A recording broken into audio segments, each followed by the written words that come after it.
ចាជាទូទៅបងដែលគាត់កើតមានជំងឺហ្វេម៉នគាត់ច្រើនតែមានចេញជារោគសញ្ញា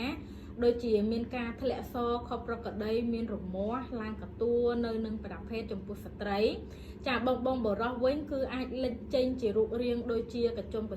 ចការខាត់ណាចេញជាដុំសាច់ដូចរឹសចេញមកលក្ខណៈកញ្ចុំនៅនឹងប្រភេទរបស់គាត់ចាឬក៏អ្នកដែលគាត់រួមភេទតាមមាត់ឬក៏តាមគូតគឺមានដោះនៅរុនគូតរបស់គាត់ក៏ដូចជានៅក្នុងមាត់របស់គាត់តែម្ដងចាអញ្ចឹងបើសិនជាបងទាំងអស់គ្នាសង្ស័យថាខ្លួនឯងកើតមានជំងឺហ្វេម៉នអ្នកគ្រូសូមលើកទឹកចិត្តមកពិគ្រោះជាមួយនឹងគ្រូពេទ្យជំនាញចាដើម្បីកំណត់រោគសញ្ញាឬមួយក៏ធ្វើរោគវិនិច្ឆ័យថាតើបងទាំងអស់គ្នាគឺពិតជាកើតមាននៅជំងឺកាមរោគហ្វេម៉នមែនដែរឬទេចាអញ្ចឹងអ្នកគ្រូចែករំលែកជូនប៉ុណ្នេះហើយបើចង់លម្អិតកាន់តែច្បាស់ទៅលើជំងឺហ្វេម៉នអាចតាក់ទងមកកាន់អ្នកគ្រូតាម Telegram 069 316714បាន